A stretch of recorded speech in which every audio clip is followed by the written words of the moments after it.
All right, one more time. All right, spoke to your production, spoke to your podcast. It's your boy Monster Shooter. Y'all know me. I'm behind the camera now. On my flash shit.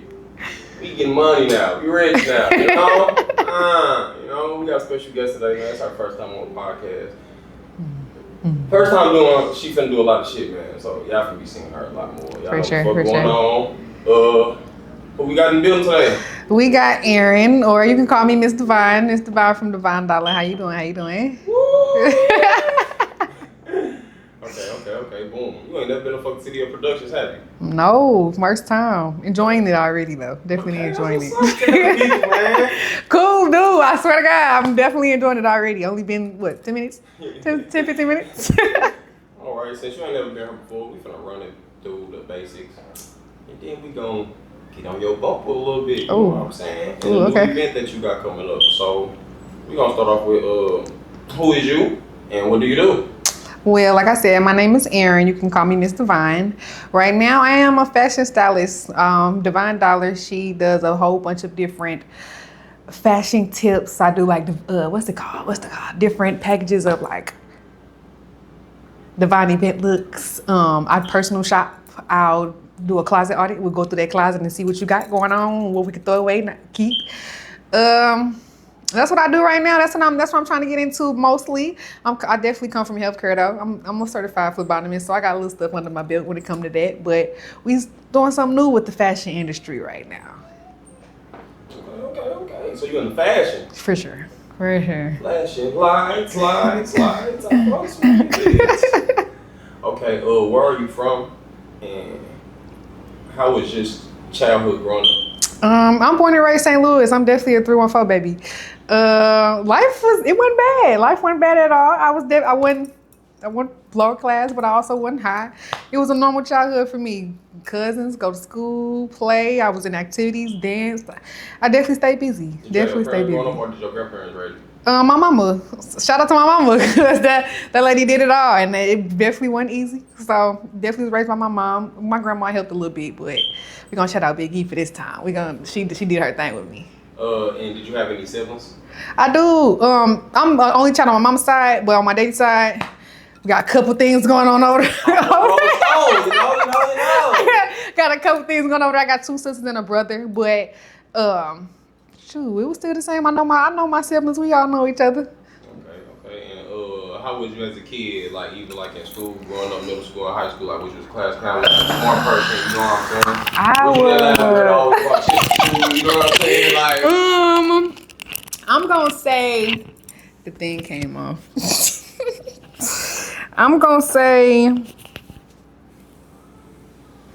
I was a little bit of everything. Like I was one of them kids where it's like, is she in a good mood today or is she not? I'm gonna play. I'm gonna be loud. I'm a mixture. I'm definitely a mixture of it all in school, but I'm definitely smart. I'm gonna get my book. I'm gonna get my work done. But afterwards, we're gonna play after. We're gonna have a little bit of time. I'm gonna do too much, be in everybody's business. I was the nosy one. That's what I was. I was the nosy one. What they got going on? What y'all talking about? Dang. oh my, what was I gonna say? Did you go to high school? I did. Cardinal Ritter. That's where I graduated from. I'm an alumni from them, 2019. 2019. Did you ever think about going to college? I did. I went to Harris Stowe. I got all the way into like my junior year. Then COVID hit, and COVID hit. I had a baby.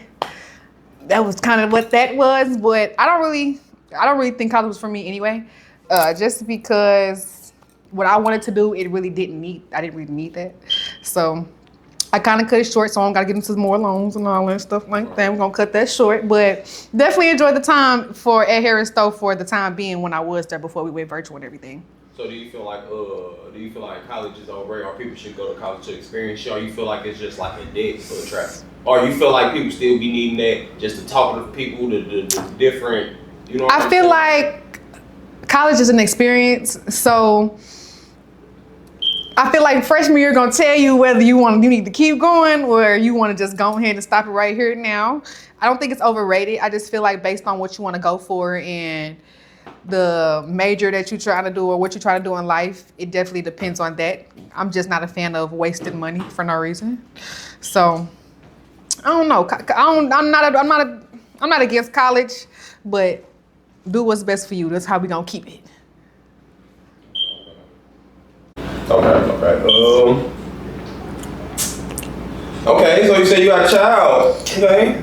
How's parenthood? I have a boy. His name is King. I love that little boy down. I had him right before 21, and I had just started back school, college. I had just started back, so that was an experience within itself. But motherhood overall is something that I just feel like I wouldn't dare give up. I couldn't dare give it up. It's something about having a little boy who loves your whole existence, even when you'd have probably yelled at him, you'd have made him mad, he do not care. Like, I love being a mom. So as you had kids now, do you see some of the stuff that kids do that we did as kids? You was like, I bet I see my mama like this, or like I see that. You know what I'm saying? Like, did you? Yes. You learned it what happened to child. I get it. You know like I like that's why I say shouts to Big E, cause my son mouth go crazy. Like, dang, and mama be like, that's you. So it just be like the small little things that your parents will say when you little that you really don't get, but now that you got your own little kid, it's like, oh, okay, yeah, I get it. All right, my bad, mama. Sorry. Okay. We got a little bit of that out the way. Let's go to a little bit of business. You know what I'm saying? Business. Talk that.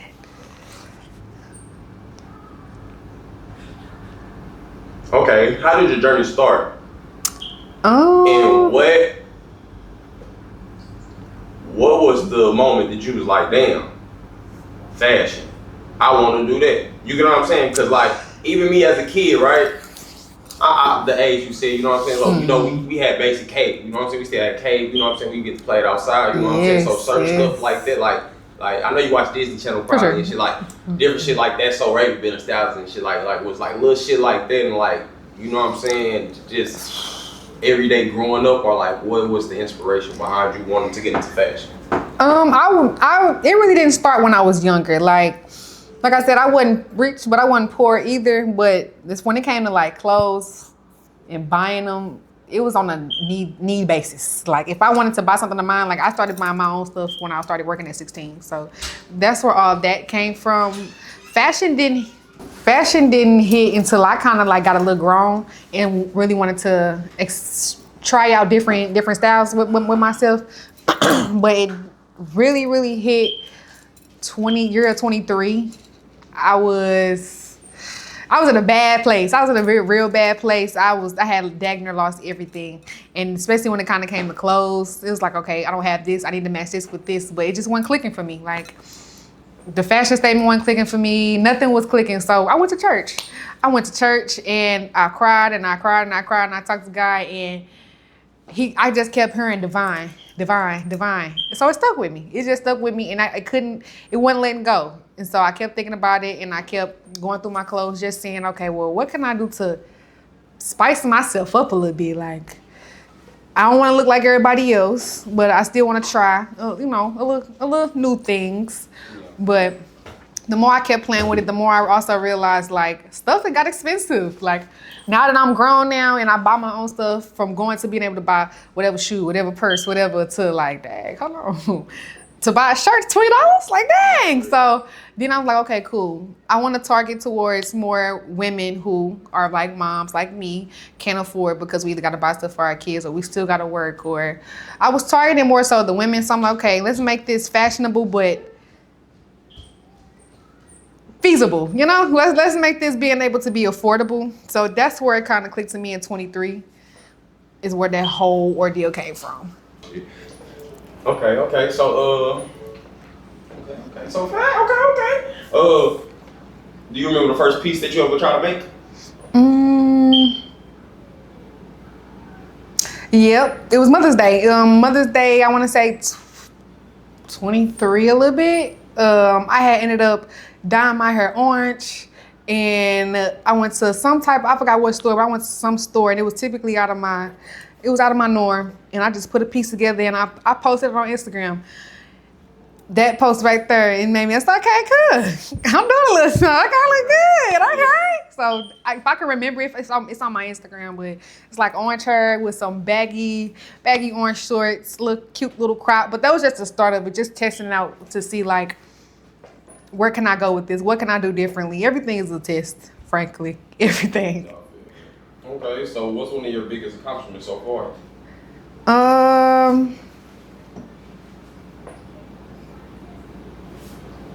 I would say actually putting this event together.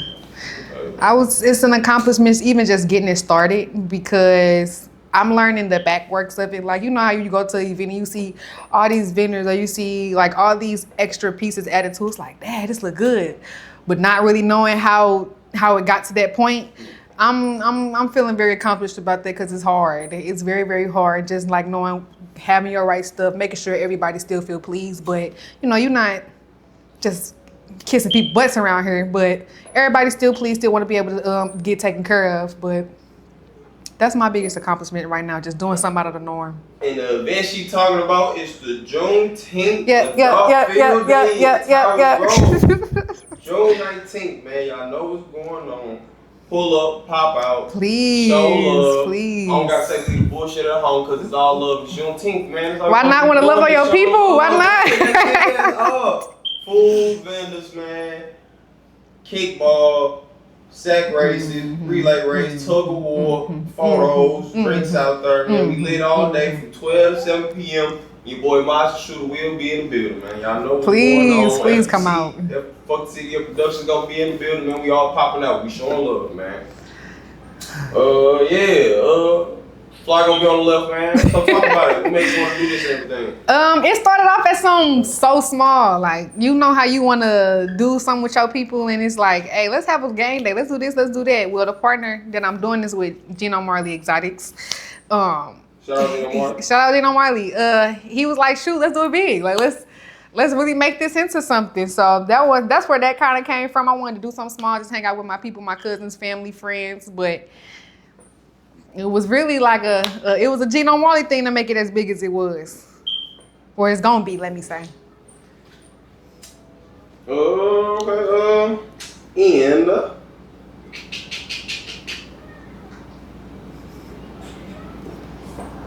I know you always said you like hosting and stuff. What inspired you to start hosting? And what separates you from other brands and hosting the city?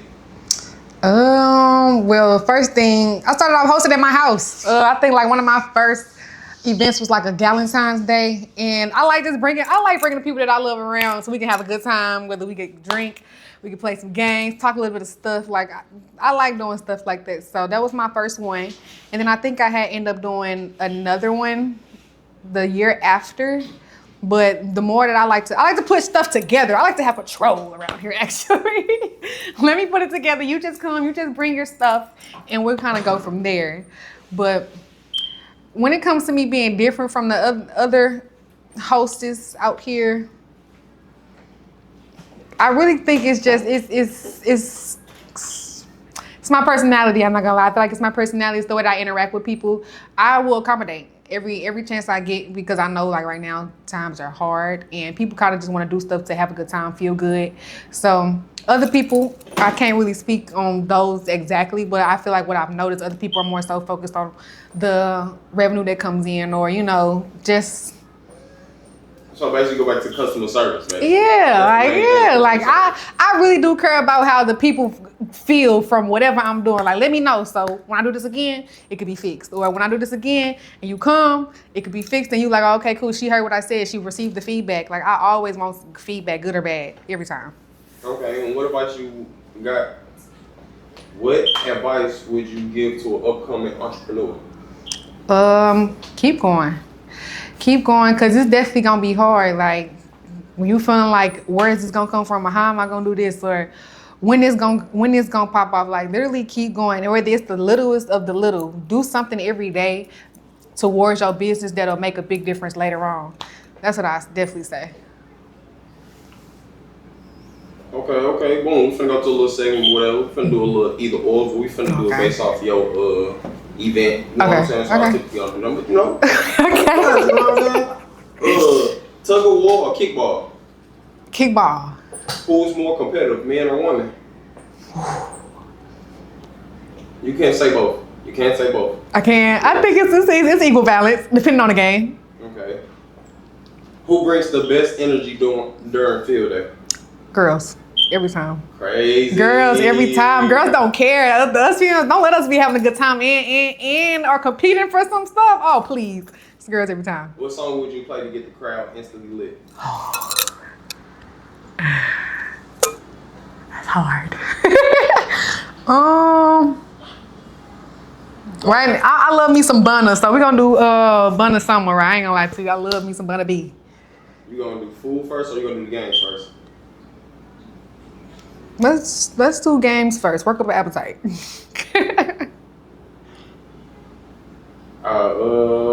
Okay, then we're gonna do a little bit of regular stuff. Text a call. Text me, please. Light skin or dark skin? Dark. Dark, for sure. Liquor or weed? Pass me the wood, please. City or county? It depends on what we're going there for. What we doing? I'm gonna say both. I'm gonna say both. Clubs or house parties? House parties. House parties.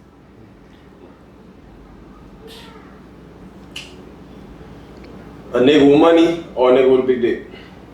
What? A dude with money. Love or lust? Love.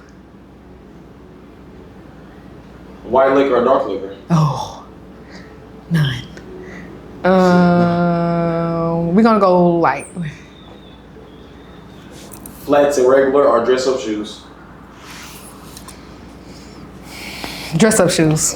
Dress up or dress down? Can we do a little bit of both? Just throw it in there a little bit, you know? Fancy top, little pair of jeans. Chains or bracelets? Bracelets.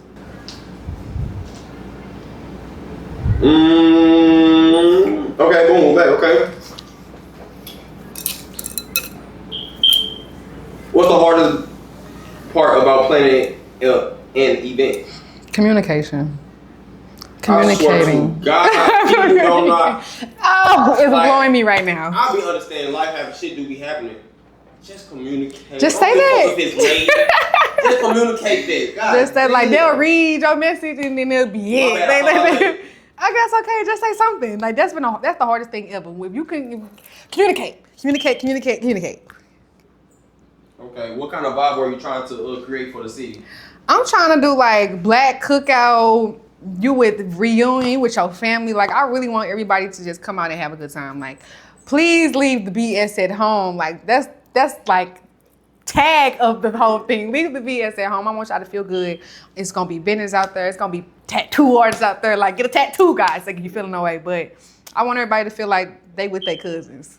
Do you feel like nowadays people don't show as much love or like family, like being together more? It's more of a divide. Everybody is much of a divide thing. It's not much of showing love or genuine or doing stuff from the heart. I agree. I definitely to me that at this point it's a trend now. Like, and it's become normalized because like most people come from big families where you got these reunions and people coming in from out of town or just being able to catch up with one another. Now people don't even want to do that. People really want to go outside and barbecue.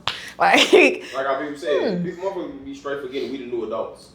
I'm like, yeah, y'all new grandmas in a minute, motherfucker. Yes. Yeah. It's time to start putting some stuff together around here, please. Yeah. Why do you think events like this are important for St. Louis? I'm gonna keep tying it back into community. Like, it's a lot of stuff going on in St. Louis, which everywhere probably too, but a lot of stuff going on in St. Louis that feels so dark. Like, it's somebody dying or somebody going to jail here like every single day. So like, to be able to bring people out and see nothing but laughs and good times and people taking pictures, doing whatever, just having a time, probably even tapping into that inner kid, I love to see that. What advice would you give somebody scared to start? Just start. That's the only thing holding you back is just do it. I don't think. Just go. Just do it. Now don't get me wrong. Don't tell nobody. Just do it. Like, but it's so easier said than done because a lot of people, even like me, like I lived in fear. Like no, not even that. Like people live in fear. People live in not being. People live in fear of just being rejected, being denied, like making it seem like they're not going to even get somewhere before they start. So just do it first. Try to connect with who you can connect with. Because another thing I figured out is like actually finding genuine people who want to help you. Like they're not really trying to look for anything out of it for themselves. Like they really want to see you win. And so just do it, please. Whatever happens, happens. But start it at least. How important is networking in business? I feel like that's like one of the main top things. Like I said, if you find some people that's genuine and really wanting to help you, lock that in as quick as you can, however you can. Because the more people you know, it reaches out to other areas that you thought you would never even touch. So that's a big thing for me is networking. What sacrifices did you have to make to get where you're at today? Time away from the people that I love. Really taking time away just from pouring into me. Like I've sacrificed things that probably shouldn't have been, but to see the results come out at the end, it's worth it. What's the biggest lesson entrepreneurship taught you?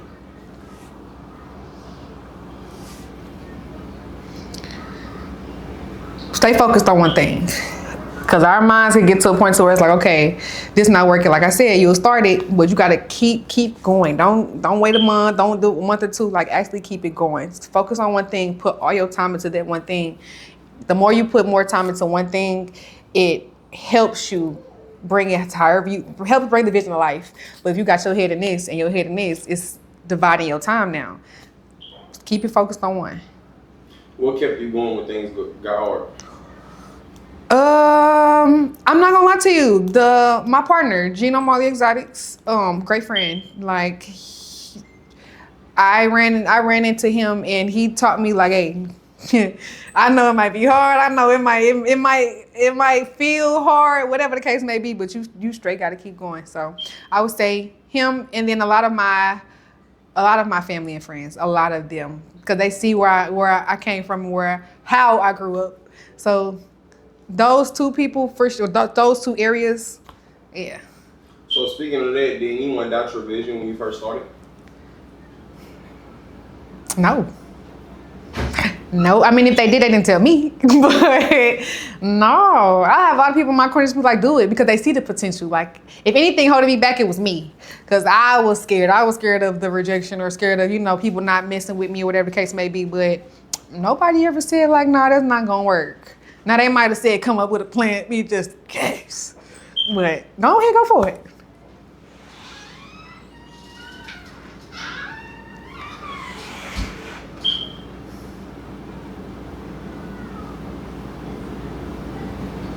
How do you